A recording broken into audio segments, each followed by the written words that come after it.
Meus irmãos, boa noite. Vamos hoje tratar do tema O Homem de Bem. Antes de entrarmos propriamente no estudo, vamos fazer a leitura do Pão Nosso, pelo Espírito Emmanuel, médium Francisco Cândido Xavier, mensagem número 138. Vejamos isso. Porque o Cristo me enviou, não para batizar, mas para evangelizar, não em sabedoria de palavras, para que a cruz do Cristo não se faça vã. Primeira Epístola de Paulo a Coríntios, capítulo 1, versículo 17. Geralmente, quando encarnados, sentimos vaidoso prazer em atrair o maior número de pessoas para o nosso modo de crer. Somos invariavelmente bons pregadores e eminentemente sutis na criação de raciocínios que esmaguem os pontos de vista de quantos nos não possam compreender no imediatismo da luta. No primeiro pequeno triunfo obtido, tornamo-nos operosos na consulta aos livros santos, não para adquirir mais vasta iluminação, e sim com o objetivo de pesquisar as letras humanas das divinas escrituras, buscando acentuar as afirmativas vulneráveis de nossos opositores. Se católicos romanos, insistimos pela observância de nossos amigos à frequência da missa e dos sacramentos materializados. Se adeptos das igrejas reformadas, exigimos o comparecimento geral ao culto externo. E se espiritistas, buscamos multiplicar as sessões de intercâmbio com o plano invisível. Semelhante esforço não deixa de ser louvável em algumas de suas características. Todavia, é imperioso recordar que o aprendiz do Evangelho, quando procura sinceramente compreender o Cristo, sente-se visceralmente renovado na conduta íntima. Quando Jesus penetra o coração de um homem, converte-o em testemunho vivo do bem e manda-o a evangelizar os seus irmãos com a própria vida. E quando um homem alcança Jesus, não se detém, pura e simplesmente, na estação das palavras brilhantes, mas vive de acordo com o Mestre, exemplificando o trabalho e o amor que iluminam a vida, a fim de que a glória da cruz se não faça vã. Vamos então fazer a nossa prece de início. Aqueles que puderem, diminuam as luzes do seu ambiente. Se não puder, não existe problema nenhum quanto a isso. Apenas para que possamos estabelecer um contato com a nossa equipe espiritual, embora ainda recolhidos em nossas residências por conta da quarentena, mas vibrando na sintonia das palavras que foram lidas, que possamos, Mestre querido, nos atermos mais ao conteúdo do que nos é passado, do que à forma, que possamos buscar internalizar em nós o conhecimento, mas não buscar utilizá-lo para nos vangloriarmos, para termos algum destaque, por conta de termos algum conhecimento a mais. A ideia, e é o que buscamos, é que possamos, na medida que aprendemos, irmos assimilando em nosso eu imortal as lições aprendidas, promovendo desta forma o nosso progresso espiritual.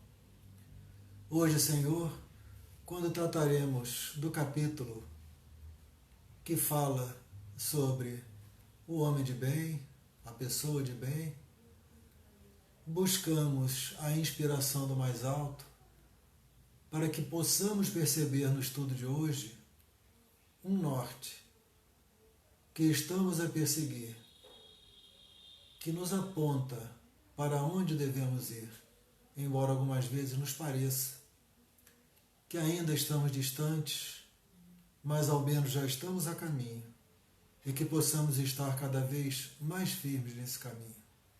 Se conosco, ajuda-nos para que essas palavras que iremos proferir possam ser de fácil entendimento para todos. Graças a Deus, graças a Jesus.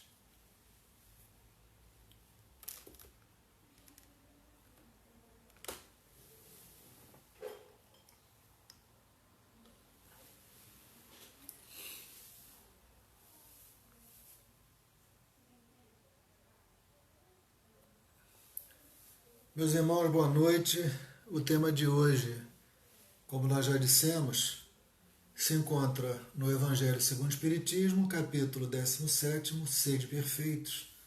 Nós tratamos de caracteres da perfeição na semana passada e hoje vamos para a etapa seguinte, que é para falar sobre o homem de bem. Eu não sei se deu para escutar a música que eu coloquei no início, que é a primeira vez que eu faço essa experiência, mas ao fazer a pesquisa para essa nossa exposição de hoje sobre o homem de bem, acabei me deparando com uma música do Nando Cordel, aquele que tem Paz pela Paz. Pois é, uma música do Nando Cordel intitulada O Homem de Bem. E eu achei muito interessante, por isso resolvi trazer aqui para a gente começar. É só buscar no Google, vocês vão encontrar O Homem de Bem, Nando Cordel. E a letra é bem sobre o que nós vamos falar hoje, sobre a nossa conversa de hoje. Então, aqueles que quiserem, é só procurar lá no Google ou no YouTube que vai ter lá, Nando Cordel, O Homem de Bem. Bom, falando sobre isso, né, o nosso estudo é baseado, como nós dissemos, no Evangelho, mas também no Livro dos Espíritos, terceira parte, capítulo 12, questão 918 e outros, um pouco também de Leon Denis e outros espíritos que nos inspiram sempre nas nossas exposições doutrinárias. Então, começando, a gente sempre faz aquela questão, né? Como se pode identificar o homem de bem? Primeira coisa que eu vou dizer aqui é o homem no sentido amplo da palavra, né? A pessoa de bem. Sempre que a gente fala o homem de bem, é a pessoa de bem. Então, como se pode identificar o homem de bem? A resposta está lá no Evangelho, segundo o Espiritismo. Aspas, o verdadeiro homem de bem é o que cumpre a lei de justiça, amor e de caridade na sua maior pureza. Na sua maior pureza. Se ele interroga a consciência sobre seus próprios atos, a si mesmo perguntará se violou essa lei, se não praticou o mal, se fez todo o bem que podia, se desprezou alguma ocasião de ser útil, se ninguém tem qualquer queixa dele, se fez a outra pessoa tudo o que desejaria que lhe fizesse. Então é essa a interrogação de consciência que a gente faz. E depois de fazer essa interrogação, esse questionamento para conosco mesmo, a gente pergunta, bom, você se considera uma pessoa de bem? Não precisa responder não, até porque não vai dar para a gente ouvir. Mas é para uma reflexão. Eu me considero uma pessoa de bem? Então a gente vai traçar aqui um norte do que seria, do que é uma pessoa de bem, da forma que os espíritos nos ensinaram. Então, o que é uma pessoa de bem? Para começar, isso é um grande desafio, né? Nós estamos aqui para isso. Nós estamos encarnados. Não é a única oportunidade, nem será a última oportunidade de aprendizado. Nós estamos encarnados numa instância de aprendizado, como se eu estivesse num ano letivo de uma escola. Então, um ano não se basta por si só. Eu estou num ano letivo, encarnado nesse planeta, cumprindo com um programa educacional. Então, é um grande desafio passar pelas provas desse programa educacional. Então, a nossa meta qual é? Lembrando a todos que nós fomos criados um dia espíritos simples e ignorantes, ou seja, tínhamos uma ignorância intelectual em relação a todas as coisas. Nós não conhecíamos como as coisas se processavam. Como ainda não conhecemos em grande medida, como já conhecemos também em boa medida. Então, pela classificação que nos foi trazida, de acordo com a codificação, nós podemos separar em 3 grandes grupos, né?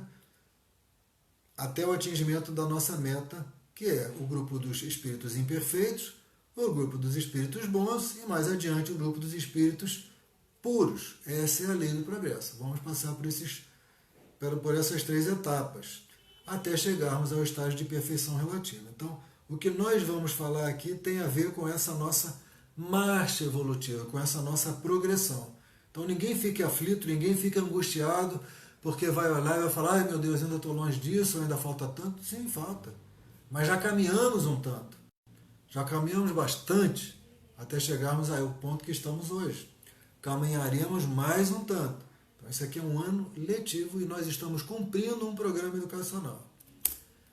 Lá no Livro dos Espíritos, na questão 918, Kardec pergunta por que indícios se pode reconhecer em um homem o progresso real que lhes elevará o espírito à hierarquia espírita. Como é que se pode reconhecer, então, né, que o homem já fez um progresso real? Como é que se reconhece isso? A resposta é assim. O espírito prova a sua elevação quando todos os atos de sua vida corporal representam a prática da lei de Deus. Todos os atos da minha vida corporal, ou seja, enquanto encarnado, representam a prática da lei de Deus. Antecipadamente, compreende a vida espiritual. Nós somos espíritas. Nós compreendemos a vida espiritual? Será que nós compreendemos na sua amplitude tudo que poderíamos compreender? Quando eu faço essa pergunta, quando eu leio essa questão aqui do Livro dos Espíritos, eu sempre penso no universo, né? O homem já desenvolveu tanta tecnologia, podemos dizer, nos atrevemos a dizer, que nós já avançamos bastante no aspecto tecnológico. Apesar de todo o avanço que nós fizemos, nós só conseguimos pousar na Lua uma vez. É a esfera mais próxima do planeta Terra, pousar com vida humana. Nós não conseguimos chegar nem no planeta mais próximo. Então, apesar de toda a tecnologia que nós temos hoje, de todo o conhecimento desenvolvido, de toda a internet, toda a pesquisa científica, nós ainda somos muito limitados no potencial de conhecimento que o universo oferece. Rebatendo isso para o mundo dos espíritos. Os espíritos, eles nos trazem informações sobre o mundo dos espíritos. Podemos dizer que já conhecemos alguma coisa, mas ainda, se nós formos fazer uma comparação, é como se nós observássemos o universo de luneta. Eu consigo ver algumas estrelas, se for uma luneta mais possante, até vejo um pouco mais distante, mas é muito limitado ainda a minha capacidade de percepção, a minha capacidade de enxergar o que tem no universo. Como é muito limitada ainda a minha capacidade, no estágio evolutivo que eu estou, de enxergar o que o plano espiritual oferece em termos de conhecimento e do que existe. Então, o espírito prova a sua elevação quando todos os atos de sua vida corporal representam a prática da lei de Deus e quando antecipadamente compreende a vida espiritual. Mas é assim mesmo, nós estamos a caminho disso daí. Nós estamos a caminho de fazermos com que os nossos atos representem um equilíbrio mais harmonioso em relação às leis de Deus. E estou a caminho de compreender melhor a vida espiritual. Então, o que fazer para ser uma pessoa de bem? O que fazer para alcançar isso que os Espíritos nos colocam? Vamos lá, vamos enumerar alguns aspectos. Primeiro, interrogue a consciência sobre os seus próprios atos. É o conhecimento de si mesmo. Como é que eu posso progredir se eu não tenho um processo de reflexão? Se eu não busco conhecer a mim mesmo? Se eu não busco perceber como eu me posiciono em relação ao ambiente onde eu estou? Eu vou continuar, como naquela música, né, naquele sambinha, deixa a vida me levar, a vida leva eu. Chega de vida leva eu. Eu preciso passar a tomar as rédeas da minha vida. Ter mais consciência em relação a mim mesmo. Então, interrogar a consciência sobre os meus próprios atos. É o conhecimento de mim mesmo. Isso vem com o tempo. Devagar, nós vamos estudando, nós vamos experimentando, tendo experiências das mais variadas, e esse processo de autointerrogação vai sendo natural. Mas é bom que a gente já saiba e procure fazê-lo. Então, algumas coisas que a gente pode fazer que não são tão complicadas. Primeiro, pergunte a si mesmo se não violou de algum aspecto as leis divinas. Se não cometeu mal, faz uma reflexão só do dia de hoje. Cada dia, no fim do dia, faz essa reflexão. Se não cometeu algum mal, se fez todo o bem que podia, no dia de hoje, se não deixou escapar voluntariamente uma ocasião de ser útil, se ninguém tem do que se queixar de mim. O que eu fiz hoje? Alguém tem alguma queixa de mim? Se fez aos outros aquilo que queria que os outros fizessem por nós. Isso quem está dizendo não é o Eduardo, não, é Agostinho, lá no Livro dos Espíritos, questão 919. São as sugestões que ele dá, reflexões ao fim do dia. Se a gente conseguir fazer essas reflexões, aos poucos nós vamos atuando no nosso processo de consciência. Mas tem uma pergunta que eu gosto muito de fazer a mim, já fiz em várias exposições doutrinárias, tanto em palestras quanto em grupos de estudo, que é uma pergunta-chave, que é o seguinte: se aprovesse a Deus chamar-me nesse momento, você sabe quando vai desencarnar?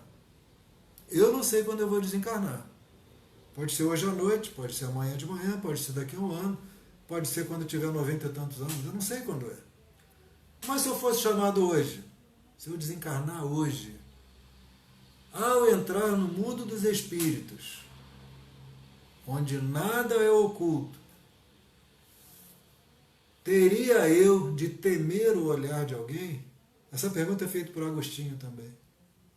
Se aprovesse a Deus chamar-me nesse momento, ao entrar no mundo dos espíritos, onde nada é oculto, teria eu de temer o olhar de alguém? Eu vou falar de uma outra forma, menos contundente do que o Agostinho falava, né? Se a gente imagina, a gente chama de pátria espiritual, né? Se a gente vai para essa pátria, se for interpretando como se fosse uma viagem. Uma viagem a gente precisa de uma mala. Então eu estou fazendo essa mala dessa grande viagem no meu dia a dia. Os itens que eu vou colocando nessa mala do retorno à pátria espiritual, eu vou construindo no meu dia a dia. Quer dizer, qual foi o bem que eu andei espalhando aqui na Terra? Ou o oposto, o que eu tenho feito, né, como fator de desequilíbrio, pontos negativos, são os elementos que eu estou colocando nessa minha mala. Então, essa minha mala, ela está sendo feita?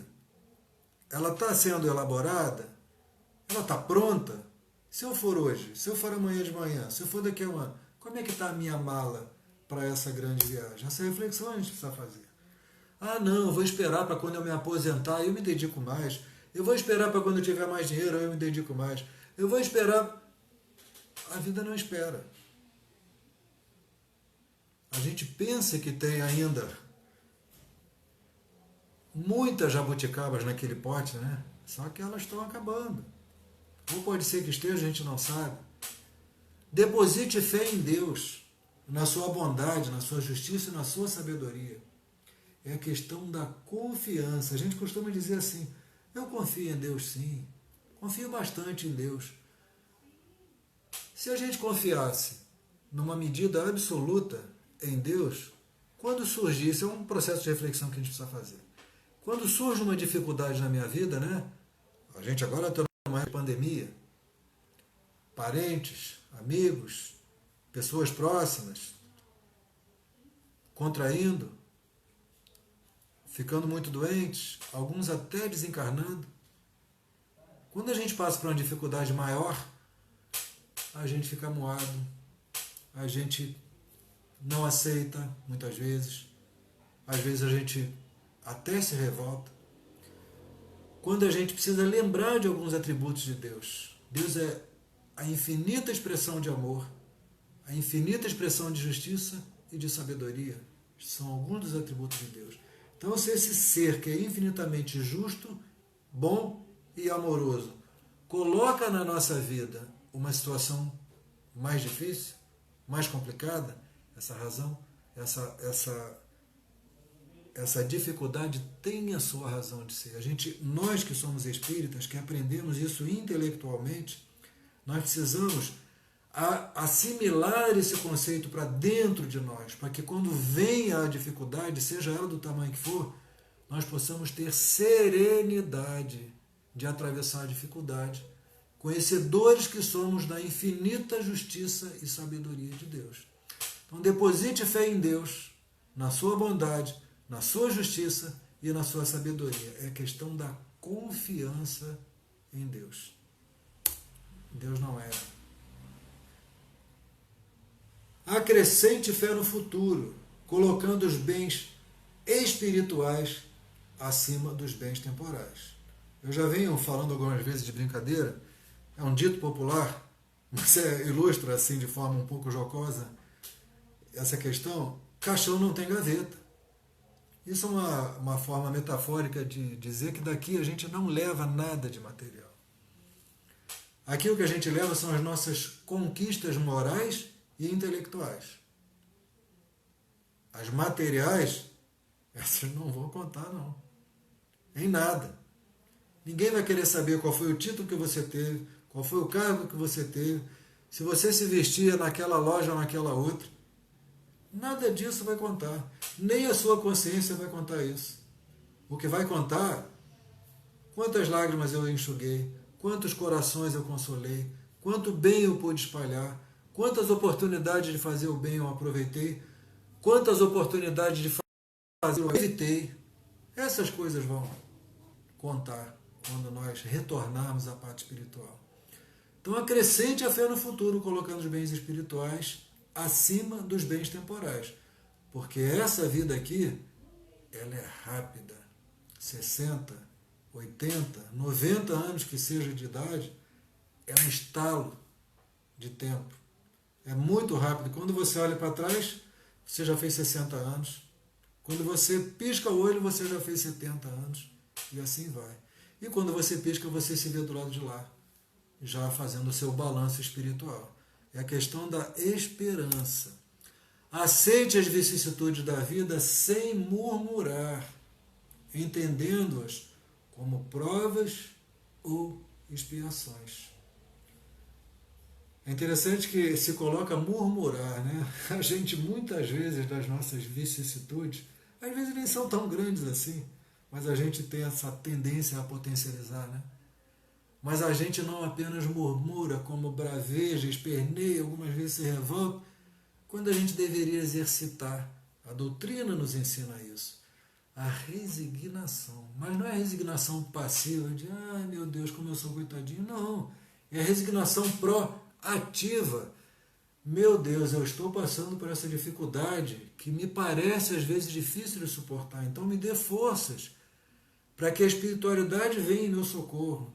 E me dê bom ânimo, me dê forças para que eu possa suportar essa dificuldade que vem como provação, algumas vezes como expiação, para que eu possa perceber a lição a ser aprendida por meio da experiência vivida. Então me dê forças, me dê coragem, me dê bom ânimo. É isso que eu peço. Resignação. Vamos me ater um pouco aqui a uma fala de Lázaro, lá no Evangelho segundo o Espiritismo. Em 1863, ele falava assim, com relação à obediência e à resignação, né? A obediência é o consentimento da razão. A resignação é o consentimento do coração. Ambas são forças ativas, porque levam o fardo das provas que a revolta insensata deixa cair.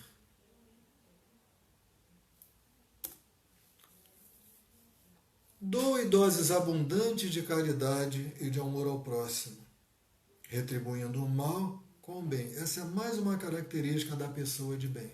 Essa meta que nós estamos perseguindo, que nós queremos atingir. Doe doses abundantes de caridade e amor ao próximo, retribuindo o mal com o bem. É a questão da beneficência. Aqui eu vou precisar me ater um pouquinho. Isso é uma exposição por si só, né? Retribuir o mal com o bem, mas fala em poucas palavras para a gente poder entender o que é isso, porque aqui tem muito a ver com essa questão de amar os inimigos, né? O que é isso? Quer dizer, eu tenho que amar também algum desafeto? Como é que funciona isso? Então a gente foi lá no Evangelho segundo o Espiritismo para poder saber exatamente o que é essa questão de retribuir o mal com o bem. E encontramos o seguinte: amar os inimigos não é ter-lhes uma afeição que não está na natureza, visto que o contato de um inimigo nos faz bater o coração de modo muito diferente do seu bater ao contato de um amigo. Isso é natural, isso é óbvio.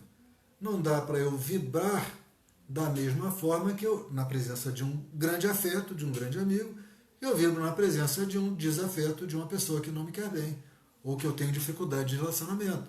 Não dá para esperar isso, então não seria natural. Desenvolvendo isso, vamos falar o seguinte ainda, de acordo com o Evangelho segundo o Espiritismo. De que forma podemos amar os nossos inimigos? Não é complicado, não. É simples até. A recomendação é: de que forma podemos amar os nossos inimigos? Não lhes guardando ódio, rancor ou desejo de vingança. Aqueles dentre nós que já participamos de reuniões de intercâmbio mediúnico entre os dois planos e recebe irmãozinhos ainda em desequilíbrio, pode perceber que grande parte, mas grande parte dos grandes desequilíbrios entre pessoas, entre irmãos encarnados e desencarnados, é por conta de rancores, de traições, de desejo de vingança, esses sentimentos. Então, se a pessoa se considera ainda um desafeto, ainda não há um equilíbrio entre os dois, não lhe guarde ódio, nem rancor, nem desejo de vingança. Já é um primeiro passo. E aí indo um pouco além, perdoando-lhes o mal que nos causem. Interessante, algumas vezes em reuniões mediúnicas eu peço permissão para contar isso, mas sem referir nomes, mas é comum. Você recebe um espírito, você conversa com esse espírito que odeia, um irmão encarnado, e aí ele é levado a perceber a situação e acaba contando que percebe, que se conscientizou e não vai mais perseguir. Mas pergunta se ele vai poder perdoar, ele fala: olha, perdoar é muito comum isso, perdoar ainda não, mas ao menos eu não vou mais perseguir. Um dia, quem sabe, a gente possa se reencontrar e um dia, quem sabe, eu possa esquecer e perdoar. Então, na medida que nós pudermos perdoar, já estaremos dando um passo largo na direção do nosso aprimoramento, da nossa felicidade. Agora vem um passo além. Esse passo é muito interessante. E não é tão fácil, mas é possível de se experimentar e exercitar. Experimentando júbilo em vez de pesar com o bem que lhes advenha. Olha, uma pessoa que não é muito meu afeto, acontece algo de bom com ela, não vamos vibrar negativamente. Ao contrário, vamos ficar felizes. É um irmão que está na marcha do progresso como nós estamos, que está procurando se desenvolver como nós estamos. E um dia lá na frente nós vamos nos reencontrar e vamos nos amar. Vamos, todos nós vamos aprender essa lição do amor incondicional. Então, no nosso momento evolutivo, a gente ainda tem esses pesares. Mas vamos exercitar isso. Fulaninho, que eu não vibro numa sintonia muito alegre com ele, muito boa com ele, aconteceu algo de bom? Graças a Deus, que bom, que isso possa ajudar esse irmão a se aprimorar também. E no final, retribuindo-lhe sempre o mal com o bem, sem a intenção de humilhar ninguém. Aí eu sempre acho interessante a gente consultar, né, os nossos amigos espirituais para saber o que eles pensam das lições que a gente estuda. E aí eu peguei alguns, por exemplo, a Joana de Ângeles, que ela fala assim: olha, o mal que me faz mal não é o mal que me fazem, e sim o mal que eu faço aos meus semelhantes. Ora, eu sou responsável pelo bem ou pelo mal que eu distribuir. Eu não sou responsável por algum mal que alguém faça por mim, em mim, mas eu sou responsável pelo mal que eu fizer. Então, o mal que me faz mal não é o mal que me fazem, e sim o mal que eu faço. Esse vai entrar na minha conta corrente lá no plano espiritual. Esse sim, o mal que eu faço. E o Gandhi, ele falava assim: o único homem que tenha chegado à plenitude do amor neutraliza o ódio de milhões. É a questão de retribuir o mal com o mal. Às vezes a gente acha que essas coisas são complicadas, mas não é não. A gente pode exercitar isso no cotidiano da gente, essas pequenas beneficências que a gente pode fazer. Né? A gente tem que, de quando em quando, trocar esse conceito de grandes coisas de caridade pelos aqueles atos miudinhos, aquilo que dá para fazer ali no meu dia a dia. Os grandes atos são importantes, mas os miúdos também são. Por exemplo, você vê um cadeirante atravessando a rua, ajuda o cadeirante. Você vê uma pessoa com uma dificuldade qualquer, vê o que ela está precisando, né? Tem tantas pequenas oportunidades, às vezes dentro da nossa casa, está do nosso lado, e a gente não percebe. Então, procura perceber as pequenas coisinhas que se pode fazer em relação ao nosso próximo. Tem um texto da Sheila, que é bem interessante também em torno desse tema, que ela fala assim: dá o que possas, como possas e quanto possas em benefício dos outros, mas recorda sempre as esmolas esquecidas. E aí ela exemplifica essa coisa do bem cotidiano, do pequenininho. O timbre de voz fraterna com quem ainda não te simpatizas. Não é tão complicado assim. O sorriso acolhedor para a visita inesperada. Chegou sem avisar? Ai, meu Deus. Não. Que bom que você veio, lembrou de mim. O sorriso acolhedor. O minuto de boa vontade no esclarecimento amigo. Ai, não tenho tempo. Nunca tenho tempo. A pessoa me procura, não tenho tempo. Não. O minuto de boa vontade no esclarecimento amigo. A simples conversação reconfortante com a pessoa. Isso é muito bom e muito saudável. O silêncio generoso ante a provocação daqueles que ainda não te compreendem. O que é melhor, eu ter razão sempre? Ou eu estar em conflito sempre? Nem sempre é tão importante assim ter razão. A insignificante gentileza na via pública, como a gente estava mencionando. O sujeito te cortou no trânsito, por que ficar com aquela emanação mental negativa sempre? Deixa ele, sabe-se lá o que é a vida dele. Não precisa a gente se desequilibrar tanto. A referência construtiva em favor dos ausentes, o serviço singelo aos desconhecidos, a oração pelos adversários, a consideração para com os mais velhos, o amparo à criança, a ligeira visita aos doentes, o bilhete afetuoso ao irmão necessitado de bom ânimo, o carinho em casa, o socorro aos desalentados, a palavra otimista. A gente está vivendo uma época de tanto pessimismo, né? Ah, esse planeta não tem jeito, ah, essa cidade não tem jeito, esse país. Tanto pessimismo. A palavra otimista. Vamos fazer o oposto disso, começar a colocar um pouco mais de otimismo. A leitura edificante, o respeito às situações que não conhece, o auxílio à natureza, a cooperação desinteressada no bem. Não te afastes do abençoado serviço a todos.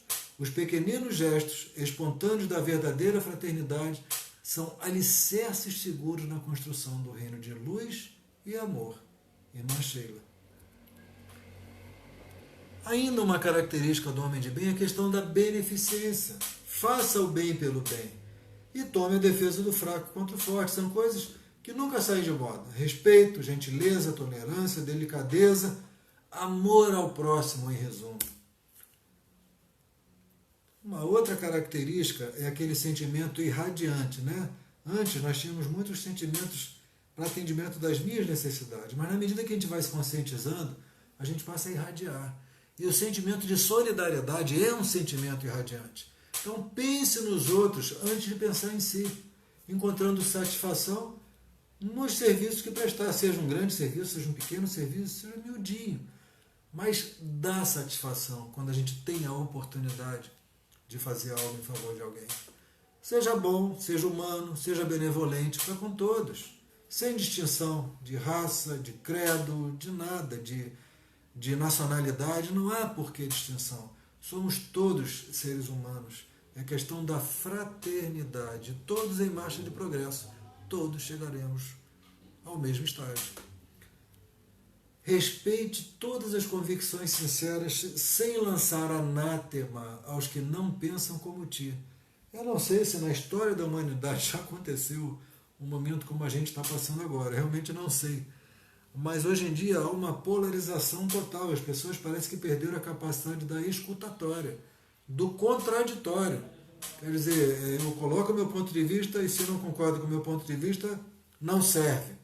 Não é assim. A gente precisa desenvolver a capacidade da retórica, do diálogo, da escuta sobre opiniões divergentes, para a gente poder construir a nossa própria capacidade de raciocinar, a nossa própria conclusão. Mas para isso tem que ouvir, tem que ter a capacidade de escutar e tentar compreender o que o outro está tentando dizer. Mais uma vez, não se esqueça de, em todas as circunstâncias, tomar por guia a caridade. A questão da caridade é muito importante. A caridade que consiste na esmola, que a gente tem o hábito de pensar nessa, né? A caridade que consiste na esmola dada aos pobres, talvez ela seja até a mais fácil de fazer, né? Pega um dinheirinho, muitas vezes do que está me sobrando, eu dou ali aquele trocadinho. Existe, porém, uma que é muito mais penosa, mas é bem mais meritória, que é a de perdoar aqueles que Deus colocou no nosso caminho. Porque muitas vezes eles são instrumentos de nosso sofrimento e submetem à prova a nossa paciência. Isso é a caridade também. Paciência, tolerância, compreensão. Perdoe. Perdoe e esqueça as ofensas. Não alimentando ódio, não alimentando rancor, não alimentando desejo de vingança. Isso é um círculo vicioso. Ora sou eu que odeio, ora é o outro que odeia, ora sou eu que odeio, ora é o outro que odeia. Isso é um círculo que não tem fim. Só vai ter fim quando uma das partes, ou ambas as partes, não desejar mais. Então perdoa, aproveita a oportunidade encarnatória, saia dessa vida sem estar em desarmonia com ninguém. Aproveita essa oportunidade. Busque aquele que você tem dificuldade. Se não conseguir por conta da má disposição do outro, não conseguir avançar numa relação, pelo menos faça prece. Mas no que depender da gente, que a gente quebre esse elo negativo de círculo vicioso que não tem fim. A gente precisa, a partir de nós, quebrar isso. Lembrando do Chico, que fala o seguinte, Chico Xavier: ninguém cruza nosso caminho por acaso. E nós não entramos na vida de alguém sem nenhuma razão. Ninguém cruza nosso caminho por acaso. Se está na nossa vida, é porque tem uma razão de ser. Seja indulgente para com as fraquezas alheias, por também ser credor de indulgência. Para julgar-se a si mesmo, seria necessário poder se olhar no espelho, transportar-se de qualquer maneira como se eu fosse uma terceira pessoa, olhando para mim. Né? Imagina assim, eu estou me olhando. Aí ao me olhar, né, como se eu fosse uma terceira pessoa, eu vou me perguntar o seguinte: que pensaria eu de mim mesmo se eu visse alguém fazendo o que eu faço? É o argueiro e a trave no olho, né? Eu consigo enxergar um cisquinho no olho de uma pessoa, mas tem uma trave no meu olho e não consigo enxergar. Então, quando eu for cometer alguma coisa que eu fique na dúvida, me coloco como terceira pessoa a me observar. O que outra pessoa pensaria se eu estivesse fazendo isso?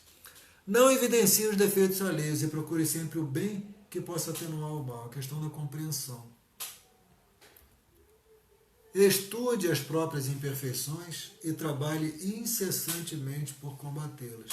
É aquilo que Agostinho falava lá da reflexão diária, né? Perseverança. É muito importante que a gente persevere nesse capítulo de analisar, de autoanalisar, de se estudar. Aproveite todas as ocasiões para fazer ressaltar o que seja proveitoso nos outros. É a questão da bondade. Não se envaideça pela riqueza ou vantagens pessoais. Esse é um dos raciocínios mais simples, né? Porque tudo é por empréstimo. A gente não vai levar nada, como nós falamos aqui. Então eu vou me envaidecer por algo de material que eu tenha, por uma riqueza, por uma vantagem momentânea. Daqui a pouco eu não vou ter mais nenhuma relação com isso. Então, se superior, trate os subalternos com bondade e benevolência, vendo-os como irmãos. É uma questão de humanidade.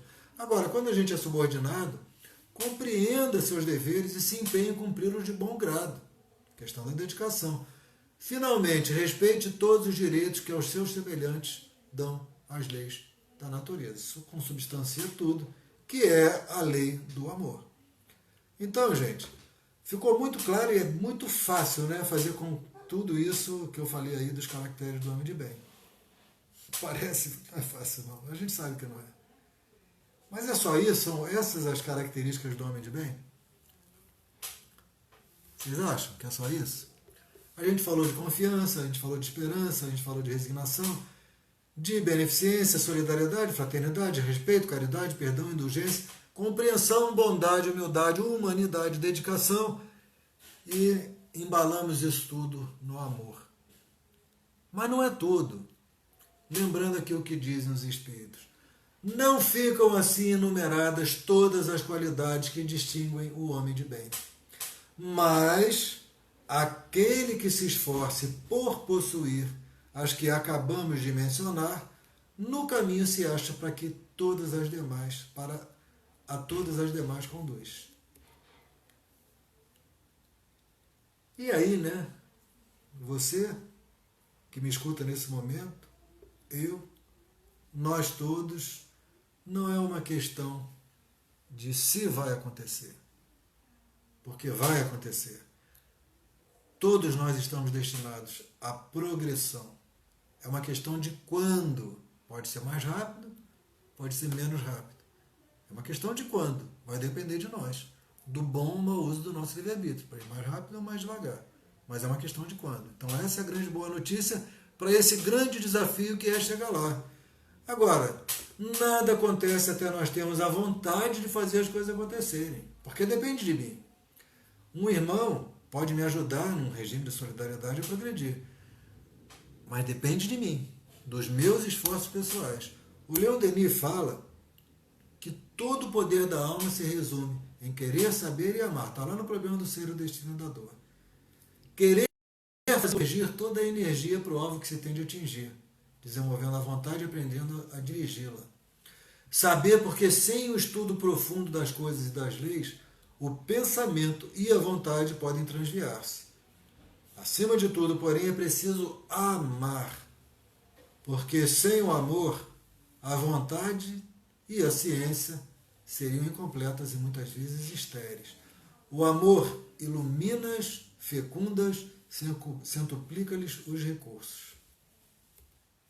Então, façamos o bem pelo bem. Essa é a única fórmula capaz de dar-nos tranquilidade nesse mundo de provas e de expiações em que vivemos. E Epicuro, já há muito tempo, nos traz o seguinte ensinamento: o prazer de fazer o bem é maior do que o de recebê-lo. E quem já teve a oportunidade de fazer o bem sabe muito bem o que Epicuro quis dizer: a alegria, a satisfação que dá de fazer o bem. E eu finalizo com uma frase do nosso querido Chico Xavier, que diz assim: crê em ti mesmo, age e verás os resultados. Quando te esforças, a vida também se esforça para te ajudar. Chico Xavier. Muita paz. Vamos fazer a nossa prece de encerramento desta atividade da noite. Vamos então diminuir as nossas luzes para que possamos alcançar um maior nível de concentração, dirigindo o nosso pensamento ao mais alto, uma vez mais em agradecimento pela oportunidade de aqui estarmos, realizando o estudo da noite, mas também pela oportunidade de aqui estarmos encarnados, aprendendo, experimentando, discernindo o que interessa do que não interessa, o bem do mal. Que essas lições que nos são trazidas pela espiritualidade amiga, pelo nosso Mestre Maior, já há tanto tempo, que essas lições possam ser assimiladas por todos nós na maior extensão possível, que possamos utilizar esse conhecimento em nossa vida de relação, e não apenas nos momentos em que nos dedicamos ao estudo, em nossa casa ou no centro espírita, mas que possamos internalizar os conceitos que aprendemos em nós, para nos convertermos em pessoas melhores. Até o dia, Senhor, que atingiremos em sua plenitude os caracteres do homem de bem, da pessoa de bem. E atingiremos, como diz a nossa irmã Joana de Ângeles, o estágio de ser consciente. Se conosco, despeça-nos na tua paz. Graças a Deus, graças a Deus. E declaramos por encerrados os estudos desta noite. Muita paz.